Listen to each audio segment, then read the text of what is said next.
Guys, balik lagi barengan gue di Randy Harpy Story Time. Kali ini gue bakal ngasih kalian berita yang juga lagi panas-panasnya tentang agak masuk ke dunia politik sedikit gitu ya. Gue akan memberikan kalian 5 fakta Lukas NMB, Gubernur Papua ditangkap KPK saat lagi makan papeda. Wah, kalian tahu kan beritanya? Mungkin kalian sudah pada lihat. Nah, gue akan kasih kalian berita tentang Lukas NMB ini. KPK akhirnya menangkap Gubernur Papua Lukas NMB. Lukas saat itu sedang makan papeda di salah satu rumah makan di Papua, guys. Berarti lagi makan, tiba-tiba KPK datang. Angkat tangan. Gak tahu kalau KPK datang angkat tangan atau enggak kali ya. Karena kan mereka Gubernur Lukas NMB ini bukan penjahat atau kriminal ya. Tapi penjahatnya beda. Oke, kita lanjutkan. Lukas ini ditangkap KPK sekitar pukul 11 waktu Indonesia Timur. Setelah didatangi tim KPK, Lukas dibawa ke Makobrimob yang lokasinya berdekatan dengan restoran itu. Tak lama kemudian, Lukas dibawa ke Jakarta via udara. Nah, fakta yang pertama dari penangkapan Lukas NMB yaitu yang pertama, ada pelemparan ke Makobrimob Kota Raja, Jayapura. Video viral menunjukkan kericuhan di depan Makobrimob Kota Raja, Jayapura. Informasi yang berkembang, kericuhan terjadi karena KPK menangkap Gubernur Papua Lukas NMB. Namun informasi kericuhan dibantah Kapolda Papua Irjen Matius D. Fakhri. Matius membantah Makobrimob Kota Raja disebut diserang. Namun dia mengakui sejumlah orang tidak puas karena Lukas NMB ditangkap, sehingga melempar-lempar Makobrimob Papua. Itu fakta yang pertama. Yang kedua, satu simpatisan Lukas NMB meninggal. Satu orang simpatisan Lukas NMB meninggal dunia saat hendak menghalang-halangi penangkapan oleh KPK di Bandara Sentani, Jayapura. Simpatisan tersebut meninggal setelah diberi tembakan peringatan oleh petugas karena dinilai membahayakan.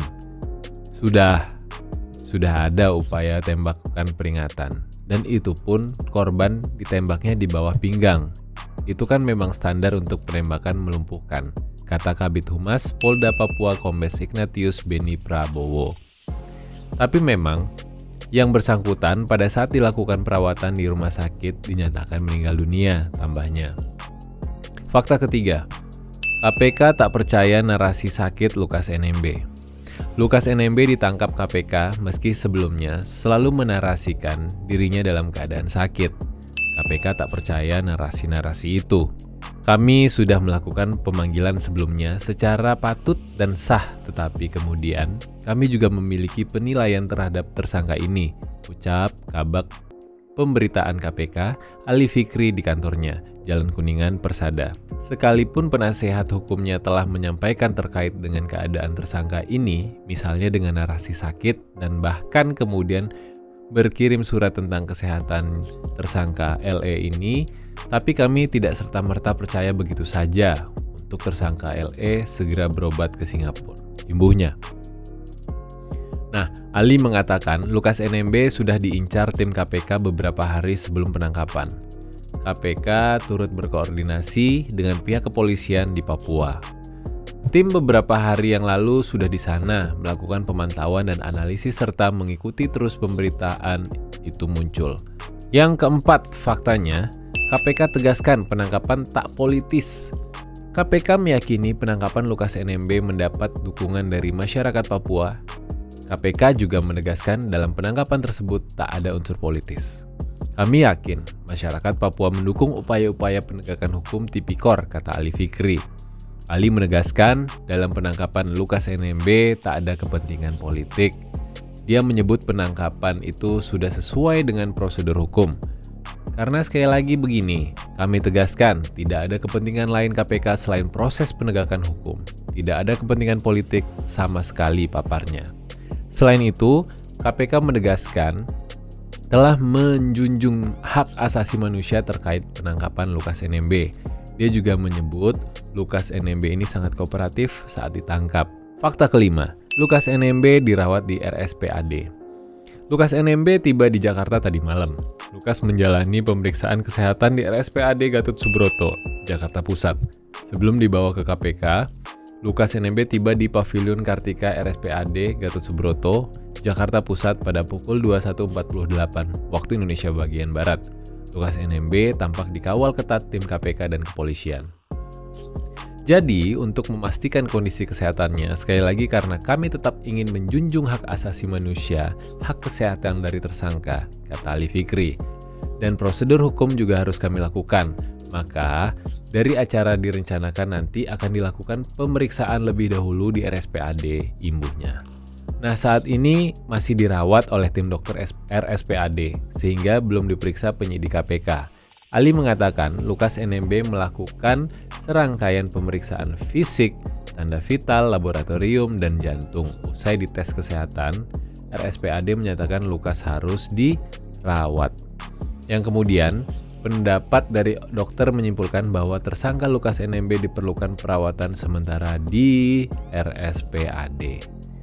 Nah, itu tadi dia 5 fakta dari penangkapan Gubernur Papua Lukas NMB. Bagaimana menurut kalian guys?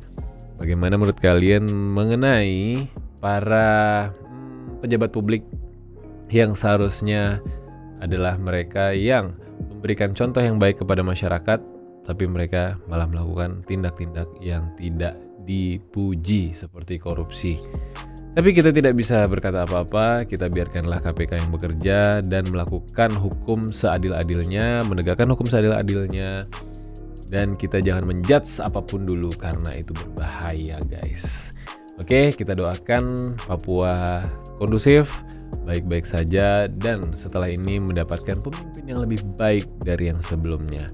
Dan semoga tidak ada lagi yang namanya korupsi. Ya mungkin kalau dibilang tidak ada lagi itu agak susah ya, karena memang kita harus memberantas korupsi itu dari akar-akarnya.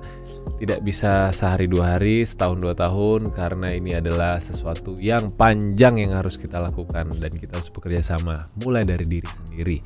Contohnya seperti apa?